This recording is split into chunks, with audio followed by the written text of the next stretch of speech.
Hey, hey, hey, self storage. Welcome to episode 69 of Gabfocus. Melissa, how are you? How are things in Chattanooga? It's February. It's cold, but spring's right around the corner, right? We got snow, y'all. And which is not that's not normal these days in East No. Tennessee, or at least in Knoxville. But y'all, welcome to this fantastic episode of Gap Focus. If this is your first time, welcome. I saw a lot of familiar names though. We're excited to have you. Melissa and I are going to co-host. This is honestly, one of my personal favorites because I get to learn so much and get entertained quite a bit. So yeah, welcome to this year's State of the Industry. Our today's experts, the one and only Chang. He's the National Director, Vice President over at Marcus and Millichap. Welcome back to the stage, John. How are you, sir? Hey, Tommy, it's great to be here. It's always fun to have a conversation with you guys. We're so excited. I mean, just in case the folks don't know who you are, tell us how long have you been in self-storage, and what's your favorite thing about self-storage since you've been in this industry? I run research and advisory services for Marcus Millichap, a commercial real estate brokerage, and one of the leaders in self-storage brokerage. And so I've been running this team since '07. And so storage is part of my portfolio that I'm monitoring all the time, and I've been doing that since then. The thing about storage is that the owners, the managers, the people in the industry are so different from the investors in every other property type, and they're so much fun. And that's the thing I love most about the storage sector. It's just the characters I meet at these events and here on the programs. It's just a lot of fun. The characters. I love how you put that. Yep, that's a very nice way to put it. I love it. I love that. Honestly, that resonates so well. I mean, that's one of my favorite things about we've been doing this for almost a decade now, which is really crazy to say. But honestly, yeah, all the different players, all the different characters, all the different people Yep. that we get to meet, from the managers to the operators to the investors. Everyone is just it's a very fun and nice and welcoming industry. So really glad to be here. Yeah, some of these investors, we were just talking about somebody who's been in the business 29 years, right? So you have the old timers, the people who are breaking the ground at the beginning, going out land banking, putting up storage units, the old roll up doors and everything, all the way up to the very, very sophisticated new corporate Yep. facilities and operators. And so you have such a diverse audience. It's just so much fun. That's awesome. That's awesome. Well, Melissa, for the folks who are new to Gap Focus, let's give them the agenda today. Oh, of course, brought to you by our teams here at Lighthouse Storage Solutions and Storage Pug. We couldn't do this without the team behind Yep. us. So shout out Garrett, shout out Josh. But yeah, so for the folks who are brand new, session is real simple. We're going to go for about an hour. We're going to discuss all the topics and answer all of the questions. Like Melissa said before we recorded, submit your questions in the Q&A tool that's right down below. That way we can keep our eyes on it, because this comment section looks like it's already on fire, and we're not going to be able to keep up with the chatter. So please add your questions there. So today's agenda: economic temperature check. Where are we now? And then what to expect with the rest of this year, and even looking further beyond 2025. And like I said, we want to answer your live questions as well. So without further ado, Melissa, kick us off. Yeah, so I'm going to start with the same question that we asked the Lobby Talk attendees earlier. What significant economic storage trends did you see emerge in 2024? And which ones of those were you expecting, or what surprised you about it? Yeah, 2024 was an interesting year. We had the inflation. It was coming down. We had the high interest rate climate up until they started cutting rates. Actually, the 10-year started dropping first around August. So it was a year where so many people were waiting to see what happens. We had good job creation. Retail sales were doing great. Basically all the economic fundamentals were pretty sound. And it was all about a soft landing. And everybody was kind of waiting. Oh, when do we get the soft landing? Then the Fed said, yep, September, let's reduce rates. We'll go down 50 basis points. That was a little bit of a surprise that they went with the 50 because that's not something they would normally do. And then we saw a couple more rate cuts, one in November, one in December. And so we were all watching this soft landing taking place, right? It's like watching a jet come in for a landing. And then we had an election, and we all of a sudden started to see some things changing at the very end of the year. And that was really kind of the surprise. The sentiment number started to shift to the positive. You see small business optimism shot up through the roof. And so the overall economy itself, right? GDP, 2.8% last year. That was stronger than anyone really expected. I mean, got to remember a year before, everybody was expecting a recession. So 2.8% economic growth is huge. We're still looking at economic growth in 25. The job creation was strong. We saw some good numbers there. We see the momentum has carried through. So I think from an economic standpoint, there were not a lot of real surprises. All of the metrics were moving as expected until the very end of the year, and then things started to get a little bumpy, and that's definitely carried into 2025 for us. Well, talk to us about I guess some of this bumpiness, right? So like, what are these current economics, signals or trends that are impacting the industry today the most? So there's a lot, there's a wide range, right? There's so many things happening. It's basically an economist's nightmare right now because there are so many moving parts, right? I could sit down and say, all right, if nothing changes, get out a ruler, we can forecast. If we got one or two things changing, if we just had tariffs, or if we just have immigration control, or if we only have one thing to contend with, you can sit down and you can figure out the math on all that and make a forecast. But when you get 20, 30, 40, 50, I think Trump had 53 executive orders in his first 2 weeks. There's so many moving parts. It's really hard to get your finger on the pulse of the economy. We have seen a little uptick in inflation. I think inflation is going to be a challenge this year. The job numbers are still looking relatively solid. It's hard to predict where that goes, but again, immigration law changes could dramatically reshape the employment outlook for the year, and so it's challenging. It looks like interest rates are going to be pretty much range bound. Everyone I'm talking to is saying 10-year treasury somewhere around 4.5, with volatility ranging somewhere up to 50 basis points in either direction. So somewhere between 4 and 5 is the range, but it should hang pretty close to 4.5%. And that's what we've been seeing so far. And that's pretty much the expectations out there. But the uncertainty levels, those are really high. Right. So there's a Stanford economist and a Chicago economist. It almost sounds like the start of a joke, but they got together and they figured out what is this? How do we measure uncertainty? So they came up with a way to do it. They're tracking all the media, and they track the number of times people are talking about uncertain events. And that reading has reached the highest level we've seen since the pandemic.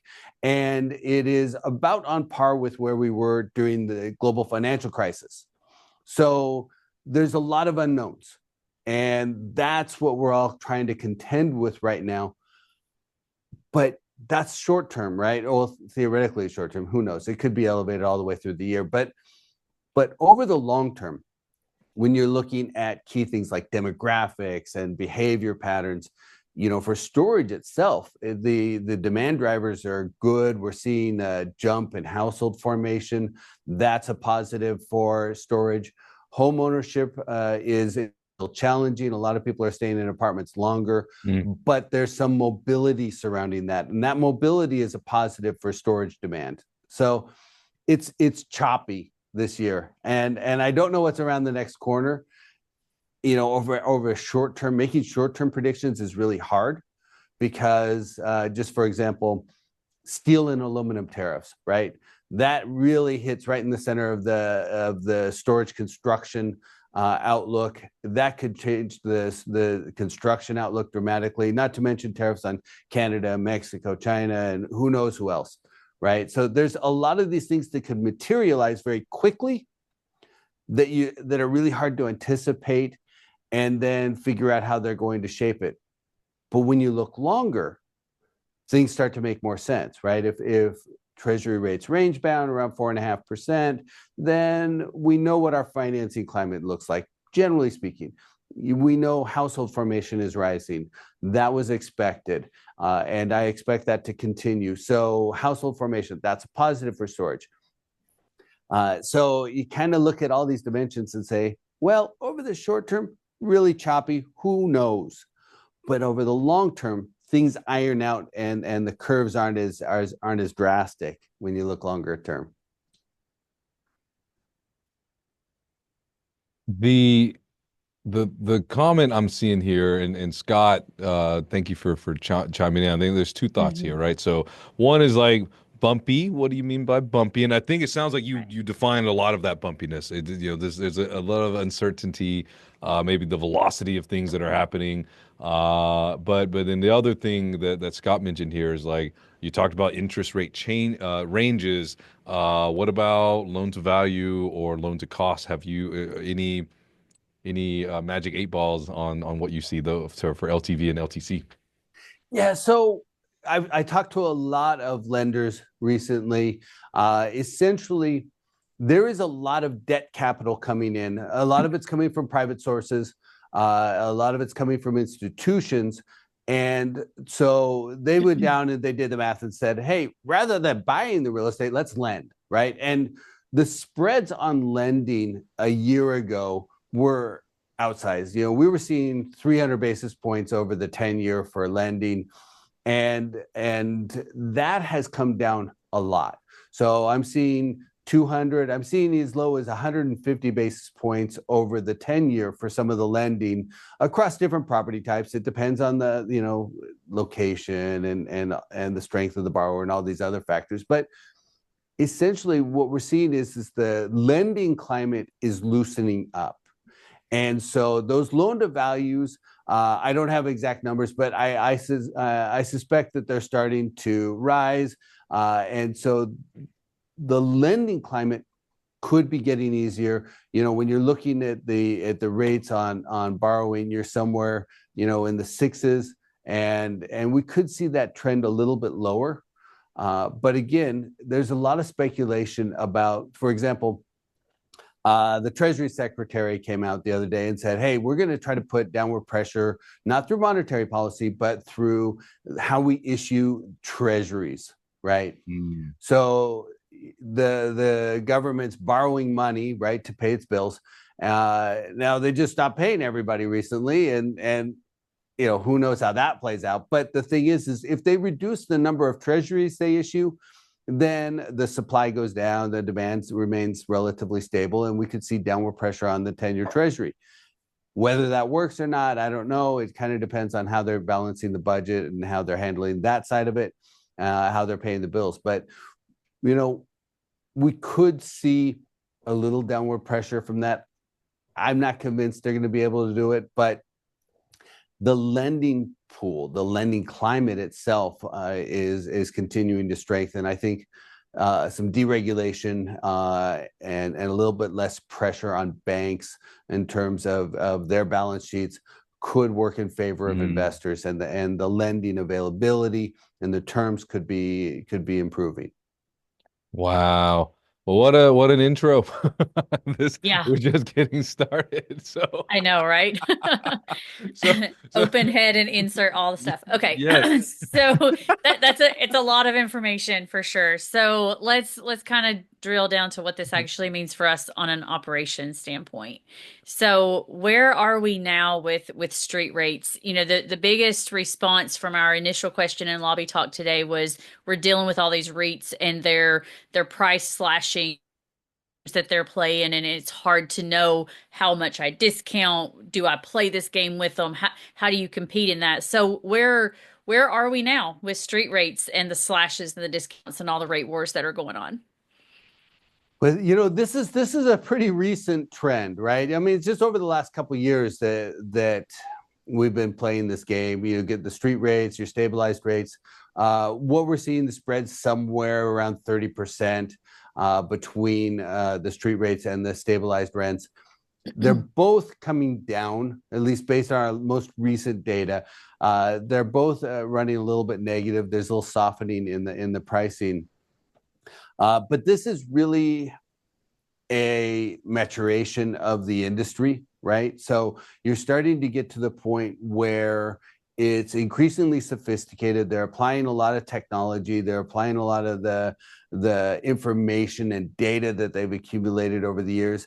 And it really plays to the advantage of the largest operators, right? Because they have the most data to work with. They can go and look at history and see where the sensitivity is. And they're not just looking at 1 or 2 or 5 facilities. They're looking at hundreds or even thousands of facilities to really assess where that is. So I think that this really is something where the private investor is going to be playing at a disadvantage.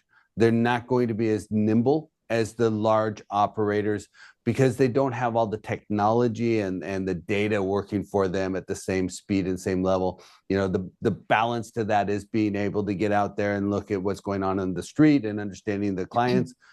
But this is not going away, right? This is a competitive advantage for the largest operators, and they're going to leverage it. So we have to adapt. If you're running fewer facilities, you don't have as much information. You either have to bring on management from one of the largest operators, or you're going to have to really keep your finger on the pulse, or you do business where those largest operators aren't active. You may be smaller markets, the tertiary areas, and so you don't have to play those same games. But it is creating some challenges and headwinds for the industry as a whole. And it's going to, be one of those signs of the times, probably introducing some AI into this over time that just makes it even more complex. So we're growing up, guys. That's the nature of the business. Yeah, but thankfully we do have tools that even our independent operators can use, like Veritech has been mentioned in the chat here, and Store Track, Radius Plus, things like that. So we do have access to information, but the REITs do have an advantage that they're actually able to rely on their own information and their own historical data to know exactly how their customers are going to respond. So the other thing that I hear frequently is occupancy. And, people will call and say, hey, my occupancy is still going a little bit lower. Is that the trend nationwide? Are you seeing that just in, specific areas? What is your overall occupancy Outlook? Yeah. outlook? Yeah. Well, we see it stabilizing, right? So I'm showing a national vacancy rate around 10.3%, just, really close to what it was in 2024. The new supply has been a challenge, and, this varies by market, but new supply has been elevated, not what we were seeing in 2018, 2019, 2020, that cycle, but it's there. And it is impacting operations, but I do see that coming down, right? So we're seeing this across pretty much every property type, so there's no construction in retail or office. Apartments went through this cycle. Industrial went through the cycle where we had this huge surge of construction in 22, 23, 24, coming down in 2025 and going into 26, 27. I see it dropping off pretty substantially. And there's a few reasons for that. First of all, the higher cost of capital has restrained a lot of the development. On top of that, you have higher labor costs, labor shortages, not enough construction workers, and then you have the cost of materials, which have been on the upswing. Now, as you look forward and you think about, okay, what's the cost of steel and aluminum? Well, the prices are already going up in reflection of threatened tariffs, right? If we put 25% tariff on steel and aluminum, it's going to drive up those construction costs on the facilities. In addition, if you put tariffs on Canada at 25%, we're going to see a lot of the building materials coming out of Canada go up in price, and the same with Mexico. There's a lot of materials, concrete, for example, is coming out of both Canada and Mexico. So we'll see materials costs go up. You have labor supply challenges. We still have more job openings today than we have people looking for work. And construction in particular is more vulnerable to things like tighter immigration control. So roughly 35% of construction workers are legal construction workers here legally are foreign born, right? So if we have tightened immigration rules, that labor supply that we're dependent on in the construction sector and agriculture and healthcare and a variety of others, that gets tighter, and that puts upward costs on the construction labor costs. So, it's going to be more and more difficult, more and more expensive to build new units. So we're seeing a downturn in pretty much every category of construction over the course of the next 3 years or so. That reduces our oversupply risk, right? So we have less new supply coming online. The demand drivers are positive. We see that household formations going up. We see the millennial generation using storage more and more. And so those demand drivers are positive, which means occupancy should go up. The vacancy rates come down, and we get a little bit more rent pressure out there that boost those returns. Okay. All right. So talk to us about the market growth and saturation. Where are we now with that? Even a lot of people in the comments are talking about there's too much supply, so speak to that for a bit.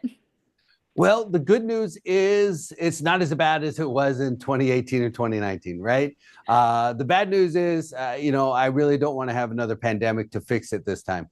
So it's really the supply challenges, and I saw that comment about the supply, especially in relation to the REITs advantages, is they have they're managing portfolios over a lot of different markets. So if they have one facility that's taking a hit, it doesn't drop to their bottom line at the same level. So, right. But that new supply risk comes down. We will get through this. We will absorb those units. I don't know that our vacancy rates are going to drop to where they were, in 2021, where we were, 7% record low vacancy rates. I think that we're actually not too far off a historical average, kind of that 2013 to 2018 range where vacancies were, 9.5 overall, and you can do better than that in some of the markets. But new supply risks are coming down, and I don't think the oversupply is as bad on a national basis, as bad as people may perceive based on what they're seeing in a local market, right? So there may be cities where you're getting a lot more supply. I remember I was doing a tour of a property in Houston. This was years ago, but I was standing on a street corner where this facility was that we had listed. We were trying to sell it. And across the street was another new facility that was under construction. And you look the other direction, across the other street was another facility under construction. And I'm like, this is going to be a real competitive corner. It's going to be challenging. Yeah. Wow. So you mentioned certain markets, right? So like how do these trends or these impacts, have you noticed any regional or market specific trends? Can you speak to that just a little bit? I know historically Marcus Millichap and you yourself have done a really good job of like, hey, helping people recenter, right? What's happening in Charlotte might not be what's happening in Houston, and what's happening in Houston may not be happening in Chattanooga, Tennessee. So help us kind of like put perspective into how should we think about this from a region to region basis. It's all about the Sun Belt, right? So I think everybody who owned a hammer, moved to Texas or Florida or Charlotte or Nashville, and they were really, that was where all the development was concentrated. And so if you're talking about, say, the Northeast or the upper Midwest, Chicago and the surrounding areas, or even the West Coast, very little construction, generally speaking. So it's really concentrated. Now, the way I think about those markets, it's almost like a race between supply and demand, right? So it's always a heavy development region. It always has been. I mean, Texas, it's a long time joke about overdevelopment, but the demand drivers, right? The job creation in Texas is enormous, and the relocations and the in-migration to Texas and Florida, although Florida's in-migration is tapered a little bit, but a lot of these Sunbelt areas, North Carolina, another one where you're getting a lot of in-migration, both Charlotte and Raleigh-Durham. So you're getting this migration for employment, for quality of life, that is creating and opening up that demand. So we always overcorrect in commercial real estate in general. We overdevelop, then we get into a shortage, rents go up, numbers start to work again, and guess what? The developers get out their hammers and they start pounding away. So we like the roller coaster. We just really like it. Well, it's hard to predict. You look at it and you see the opportunity and you go, man, look at this great opportunity. I'm going to go build here. But the problem is 20 other people have the same idea at the same time.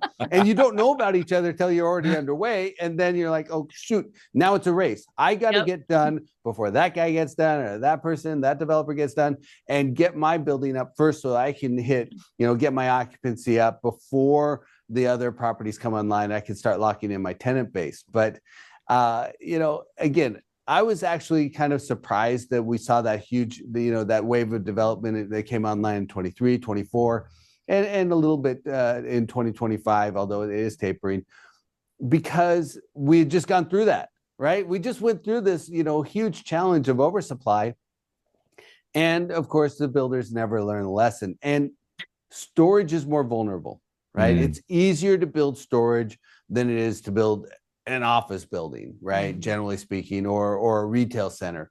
So it is more vulnerable to these new supply surges than a lot of other property types. Everybody looks at it and says, hey, this is simple. I can build this. And they get in there, and the units are getting more sophisticated. The buildings are more sophisticated today, but nonetheless, they're not as complex as, a 20-story office building or something like that. No, that's real. Sense. Yeah. Now you mentioned, of course, it's no secret rates are down, right? Street rates are down. You mentioned there's like a 30% actualized rate to street rate and or advertised rate. And so talk to us about like length of stay. So like when we first entered the industry, the stat that was floated around often was the average length of stay for a tenant is like 10 months. Right. So, and I think maybe that was just a convenient number because everyone can multiply by 10. But, but it's been, 6, 7, 8 years since that stat was published. Is there an updated stat, or have you seen any trends? And I imagine it's probably regional and type of property too. But is there a new number that people can base their calculations off? I don't have that number, but what I look at is the demographics of the occupants, right? So if you look historically, who was using self-storage, and you kind of go, okay, this was predominantly the boomers, and especially now they're aging, they're less likely to visit their storage unit. They're less likely to move their storage unit. They're less likely to do anything with it, quite frankly. I was actually talking to my dad the other day, and he goes, well, I have 2 storage units. I was like, Dad, why do you have 2 storage units? Well, we have a lot of this stuff. They just have piles of stuff. I was like, when was the last time you went there? Maybe 6 months ago. I was like, maybe we should go clean one of those out. He goes, nah, I don't want to deal with it. So, again, that's my dad. He's in his 80s. And I'm like, okay, you're paying the bill. That's fine. But the newer generation, the younger generation, the millennials, Now you got to remember their living spaces are smaller, right? So they're a lot more living in apartments much later. The median age for a home purchase keeps rising. I think it's 34 now, or 30, no, it's 36 now. It was 34 a couple of years ago. It was in the, people in their 20s were buying homes. That was the median age just, 10 years ago. And so people are pushing back that first home purchase. They're living in apartments longer, and apartments, as they're building them, are getting smaller. They're more amenitized, they have more common areas, they're nicer, but they are getting smaller and they have less storage. So a millennial or a Gen Z who's out there starting their career, and they're saying, gee, I don't have any space here. My rents are expensive on a per foot basis. I'm going to go out, I'll get a storage unit, I'll use it as a closet. So they're an active user of the space.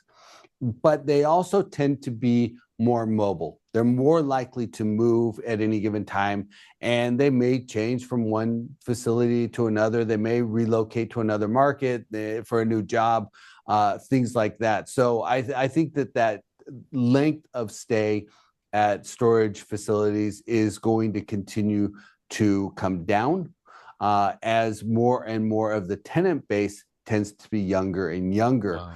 So I think that's the trend. If you look at it, I think between Gen Z and millennials, that's like 50, just over 50% of the user base. And that's been growing every year. And so I think that we're adapting.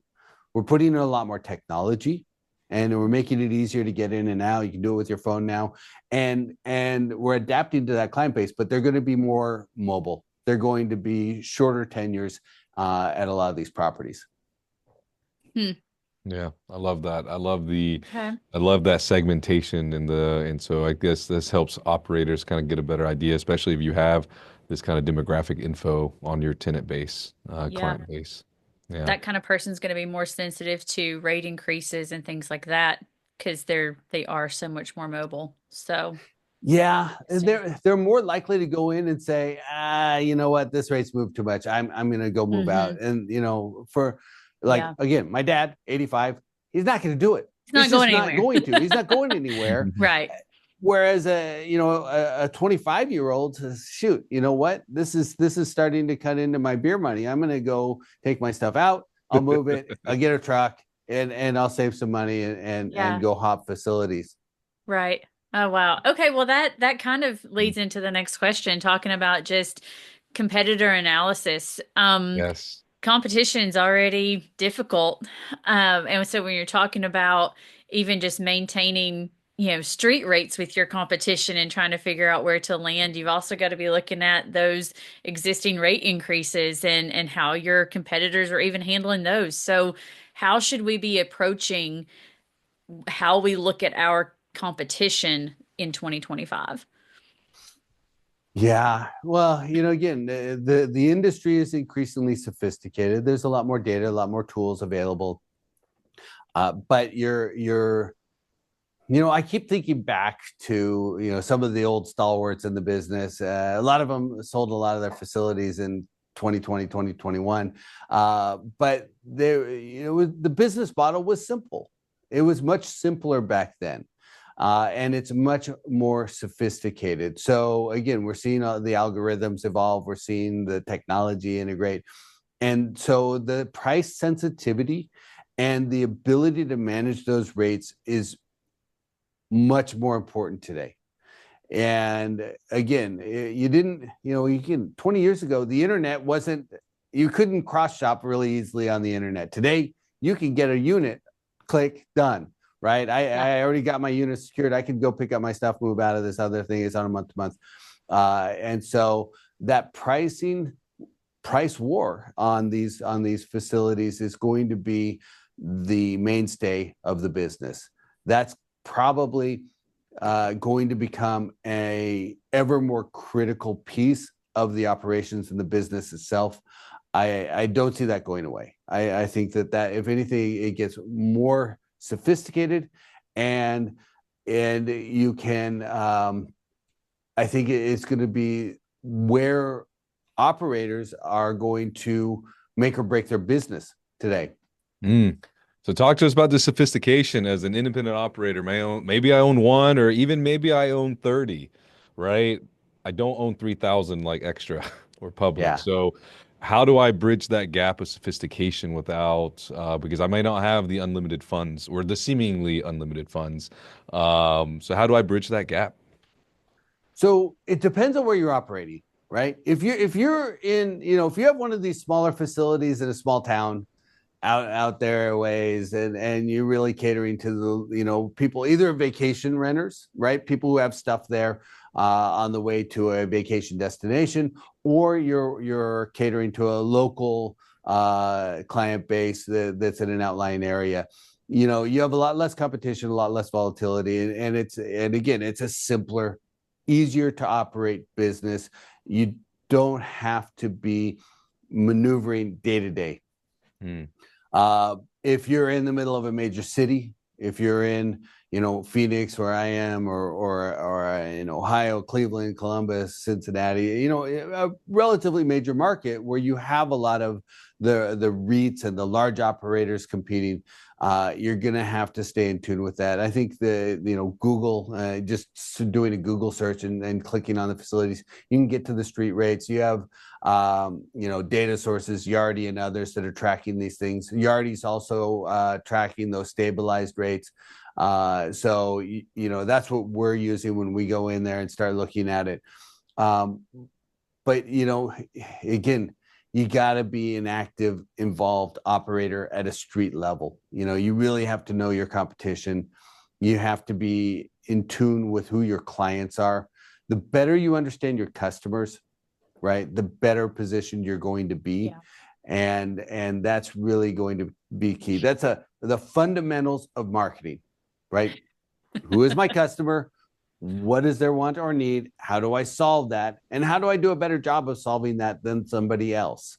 And the thing is that a lot of the consumers of storage don't really understand all of this pricing stuff and the street rates and the stabilized rates. And even when you tell them, they're like, that's all right. It's still cheaper today. I'm going to go over here.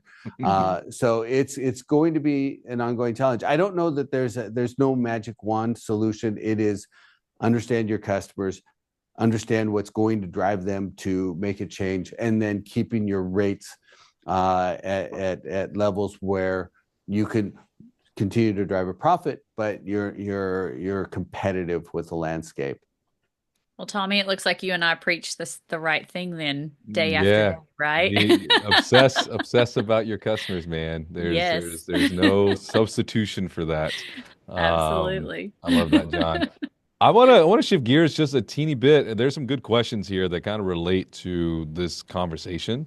Yeah. Is that cool if I ask some of these? So, especially related to customers and pricing strategy. So, Michael asked, do you anticipate there being any backlash from the multifamily algorithmic lawsuit against RealPage?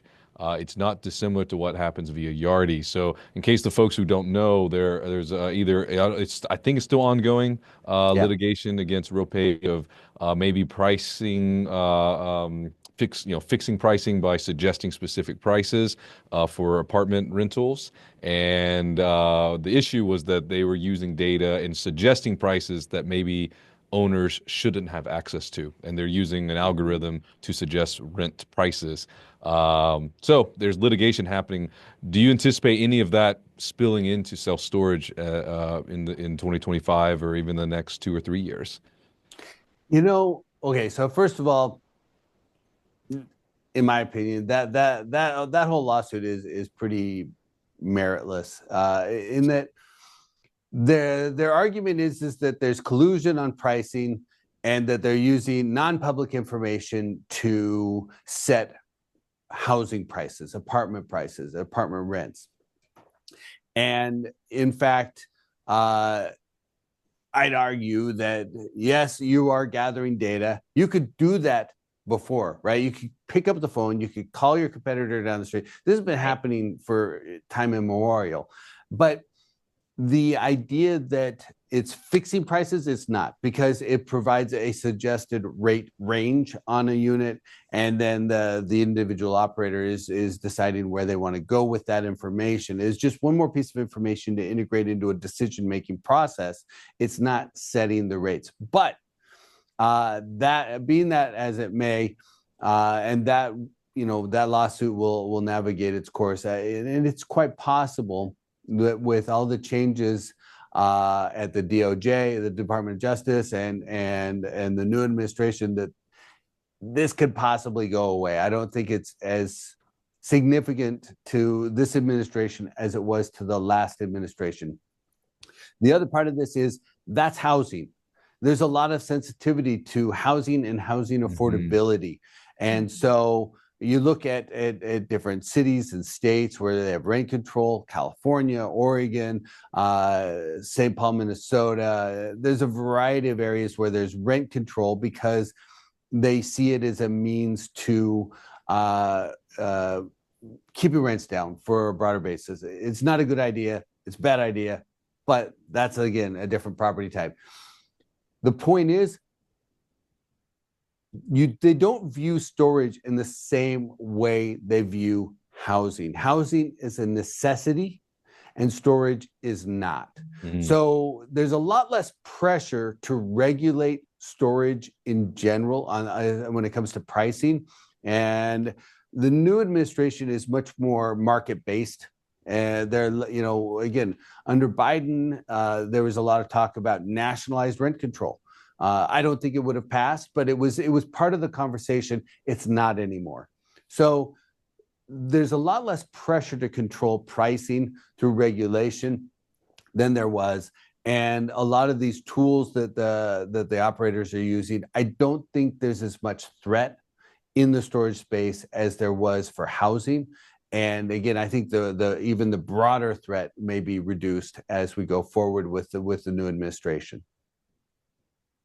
Wow. Well, there you go. Michael, good question. Thank you for suggesting that. I like it. Melissa, you see any other questions you'd like to ask at this stage? Well, no, I really want to go back to the outline. This is the question and get What asked outline? Did I all get the an time. outline? I know, right? I know. Investing, is now a good time to get into the industry? Because that is a question that is asked every day. Is it a good time to get into the industry? Okay, fresh, don't know anything about it. It's not as easy as it was. Honestly, it's going to be more challenging. And as we've been talking about, the sophistication of the business is much higher today than it was even 10 years ago, even 5 years ago. And so is it a good time to get into storage? Yeah, sure, absolutely. But you got to treat it as a business. You have to invest in the right tools and information. You have to understand the nuances. Do your research just like any other business, right? You have to understand the supply, the demand, the consumer base, the metrics, just like if you were opening any other company. You know, again, the idea of the covered land play with storage is fading. You can still do it. There's still opportunity to do that. But the costs of development and everything else are much higher. Can you get in? Yes. Any business, right? You can get into, storage or apartments or industrial properties, whatever. But the thing is that you have to really understand it. Now, is it a good time to buy or sell, storage? It's kind of a different question. I think there's price sensitivity. There's an expectation gap. The prices that people want to sell for relative to what people want to buy for, and getting that math and the underwriting to work is still very challenging. But I do see a lot of capital pointed this direction. I was in New York and Boston. I was meeting with some major institutional investors. And, they were saying, hey, give me a state of the market. I sat down, we had a meeting. I talked about apartment, retail, office, industrial. And they go, well, yeah, that's all great. But what about storage, right? These are major institutions, multi-trillion-dollar funds. And they're saying, what about storage? How do we get into this? We want to invest in niche property types like storage, and we need to place capital. And the thing with them is they don't place, $5 million or $10 million. They want to place, hundreds of millions of dollars. They want to do it in $20 million deals, or 30, 40, 50. The bigger, the better. Mm-hmm. And so I'm like, well, here's all the fundamentals of storage. Placing that much capital is going to be really hard. And so, but they are out there, they are competing for assets. And so the math gets more complicated when you have a lot more people bidding on the deals. I think the competition for assets is continuing to increase. And, we talk about, for example, deal flow, right? And deal flow for storage peaked in 2021. And it surged. All property types in 2021, the deal flow surged. And since then it's come down. It's down, 40% from where it was in 2021. But unlike most property types, we're still doing more self-storage deals today than we were in 2014, 15, 16, 17, 18, 19, what I call the historical normal transaction velocity. So if you take the 2014 to 2019 average number of deals per year, what we did in 2024 was still 23% higher than that average. So we're getting good velocity. It has not come down as much as you've seen in a lot of the other property types. And certainly, you look at office, which is it just dried up, completely for a while there because no one could get financing. So storage is still active, but again, I think it's just way more sophisticated than it was. There's a lot more capital pursuing this industry. Part of growing up means it becomes a target for, a major investor, investment fund, an institutional fund, and they start competing for those deals. And they have endless buckets of money. They sold off office towers in Manhattan, and they, what do we do with this? Oh, let's go buy storage units. So that's a lot of storage units. So, I think that it's going to be interesting over the next few years. Yeah. I love that you put it in perspective, right? We're 40% down from the peak, but we're 23% up from the 5-year average prior. Yeah. Right. We have a lot of us have short-term memory. Yes. There was a good comment I just saw fly by. It was talking about seller financing. They're getting the most interest in the highest prices. Absolutely. If you have an assumable loan or seller financing, those are really some great deals out there. You may have 3 years left on a loan, and you can assume it. That can be something that makes a deal right there. Wow. Or seller financing. So that was a great comment. Actually, that was Stacy Gorman. Yeah, she knows her stuff. Of course, Stacy. I love that. So let's look ahead a little bit, right? Maybe beyond this year. What trends are an owner? You mentioned sophistication. I think that's a great theme to tie into this one. It's like, what trends should owners and operators be most concerned about over the next year? So maybe not the new batch of people getting in, but the folks who have owned the facility since the 90s, or maybe the second generation owners who are taking over from their parents or grandparents. What should they be ready for the next, 12, 18, 24 months? Yeah, it's all about technology, right? So you got to stay in tune with the technology, both the operation side, the door locks and the way people are accessing units, and whether you're fully internet functional and competing in that space. Search engine optimization, making sure it's in Google Maps, all of those things that, if I'm thinking about, some of the guys I know in the business who were in this 25 years ago, they're looking at it and like, I don't want to deal with all that. And those are the guys that are selling, right? They're saying, hey, let some young person, let's let somebody who's more in tune with the technology capitalize on that. But that is going to be the key. I really, I hate to say it, but I don't know a lot about the AI dimension, especially when it comes to the application and storage. But I can say it's coming. I don't know what, I don't know how, but it's coming. It's starting to nudge its way into the real estate space, both underwriting as well as kind of doing some algorithms to determine people's willingness to buy or sell. And so I think that that's going to be a key going forward. And I think that the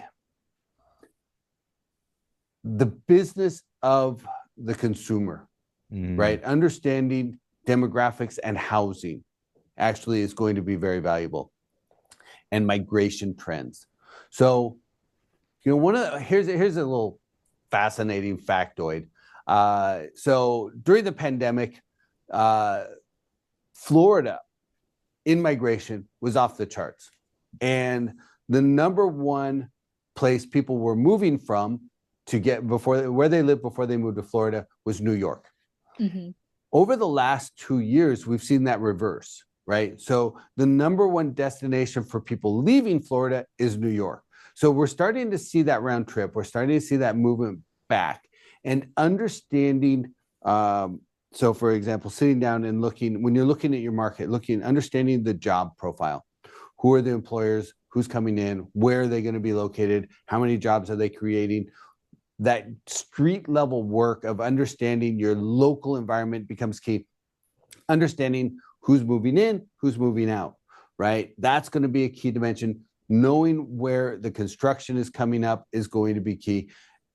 These are, fundamentally and it doesn't matter what real estate, what property type, these are fundamentally things you have to be paying attention to. Will the migration trends going into the Sun Belt continue? We know they've slackened, they've slowed down. And so if you're relying on a huge wave of people moving into, Tampa, for example, you got to pay attention to that.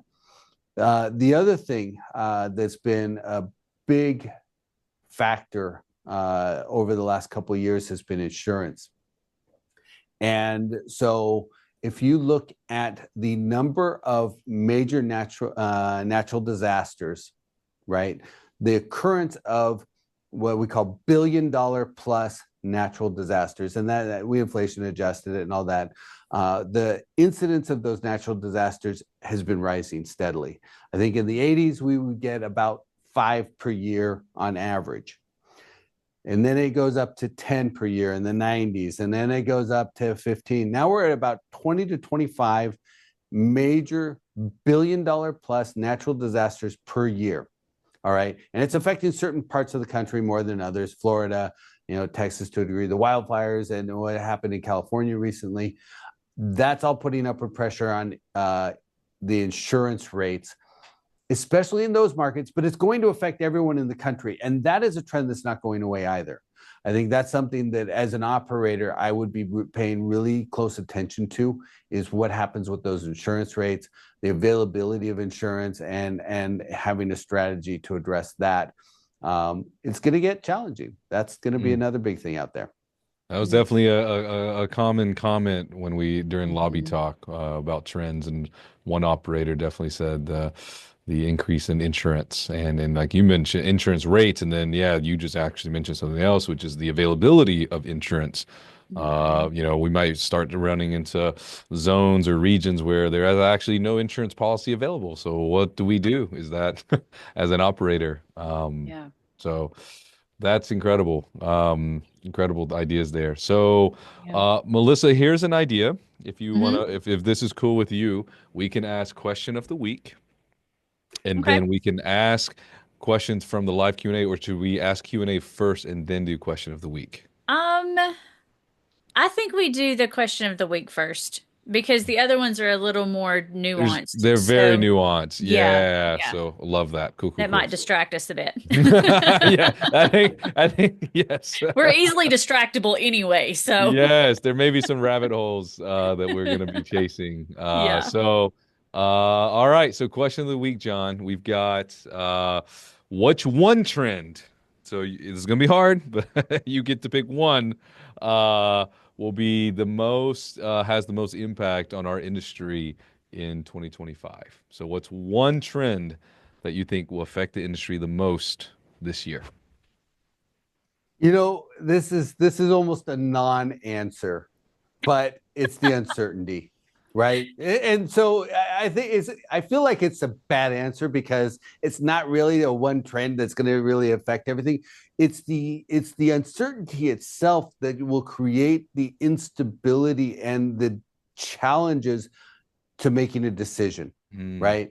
So if you think back to the first Trump administration, there was a lot of uncertainty. There was a lot of volatility out there. And certainly the capstone event of the pandemic. But how do I put this? I think Trump's gotten better at creating more uncertainty than he was before.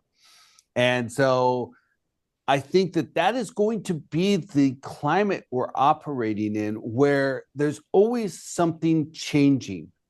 And that could be good, that could be bad. Nobody knows. It's really one of those things that it makes it more challenging to plan over the short term. I think part of that will be tax reform. And I was just talking to someone the other day. They said that it's kind of stalled out right now. The House and the Senate are running two different directions. There's little to reconcile them. But if they don't get this tax, they'll kick the can down the road repeatedly over the course of the year. But they have to get something done before the end of the year, because the 2017 Jobs and Tax Act provisions will expire at the end of this year. So there is a hard stop at the end of the year. So we may be looking at somewhere in the fourth quarter. It could happen sooner. I don't know. But those tax provisions are a real positive for the industry, right? There's a lot of depreciation advantages and so on. But there's also a lot of uncertainty that goes with that. When you look at interest rates, when you look at policy, whether we rename sections of the country or bodies of water or whatever it is, there's always something happening. And so as an operator, as an investor, understanding that we're going to be in an uncertain climate throughout the year, you can adapt, right? And part of the advantage that this creates is a lot of investors move to the sidelines when they don't know what to expect. And so I've seen that. I'm talking to investors where they're like, well, we're going to wait till we see what happens with the tariffs or what happens with this. These things are going to drag on. And that creates a window of opportunity for people who want to buy. It creates opportunities for people who want to sell, because they're doing something that's a little contrarian to what the general populace are going to be doing. And so you can capture some opportunities. If you're the only deal on the market in a given metro, that gives you some advantages. If you're the only buyer in a market, you have advantages. And so we're just going to be in that period of uncertainty. And this could go on for 2 years, 4 years, I don't know, or not. Right? Or it just all settles down and we get done. We get over the big hurdle at the beginning. Everything stabilizes and we're off to the races. If only we had that magic 8 ball. I think Chris's comment in the chat is exactly right. And you kind of touched on it. Increased uncertainty often creates opportunities. So it's a question of where are we looking for the opportunities. And I think you mentioned something earlier too about how we're growing up. We're playing with the big boys now, and business looks different than it used to, 10, 15, 20 years ago. And that in itself is a lot of opportunity. It's just, are the operators going to step up and take those opportunities, even though it looks uncertain? I think you just got to be able to be willing to take that step sometimes. Yeah. And one of the other things, I was talking to an operator that I've known, he's been in the business for years. And he's moving to more customized spaces, right? Where he's catering to specific niches of users, outdoor equipment or something like that, where they start to build a facility to accommodate a specific user base. And so it's more amenitized for that client base. And so we may start to see the progression of storage going that direction. Somebody asked earlier, I saw it fly by in the chat, how do you build the moat, right? And the moat is actually through customization, right? Mm-hmm. By narrowing your focus to a specific client base and catering to that, and being able to provide those services that are most wanted by that specific group, you actually, you're no longer commoditized, right? A 10 by 10 storage unit is a 10 by 10 storage unit. And it boils down to, where is it? Is it proximate to where I live or where I work? Or, is it safe? Can I get in and out when I want to? Things like that. But it's generic. And historically speaking, when you look at businesses, the ones that understand their customer and then cater to that customer really well is going to outperform. I was working with a office investor yesterday. We were having a conversation, and I went and toured his office building, and they cater to the top tier, right, of the market. Their rates are higher than just about everybody else. And I went through it's not just buildings, it's a cluster of buildings. I went through the buildings, and their thinking spaces, their lobbies, their conference rooms that they had available for the tenants, the rec room, the sports facility, all they have restaurants, right? It's not just the little sandwich shop down there. They had 5 restaurants catering to different types of things for the people in that office building. And they really understood, we're going to aim at the top tier client base that want to be in the office, the lawyers and investment groups and financial services, and really hone in on what they want. And we're going to dominate that little niche of the market. And they're at 93% occupancy right now, and they're still leasing up. And that's in a market where the average office vacancy rate or occupancy rate is 75%, 77%, and they're at 93%. So as an operator in storage, one of the things I would be thinking about is, who is my customer and how do I help them better? What amenities can I add to service that customer in a way they're not going to get from any other competitor out there? And that way I can lock in that client base, and I can actually charge a premium. Wow. That's awesome. Love it. That was a long answer. No, I love it. Beautiful answer, honestly. Yeah. Again, I think it goes back to the obsessing about your customer and knowing what they need and what they care about, right? So like a lot of these things, you can't just copy paste across America, right? But if you are in a great spot where this works, like I have an operator who's been in the business for ages now. He owns, I think, 10 or 12 facilities in the Pittsburgh area, and at 2 of his facilities, they offer dedicated band space.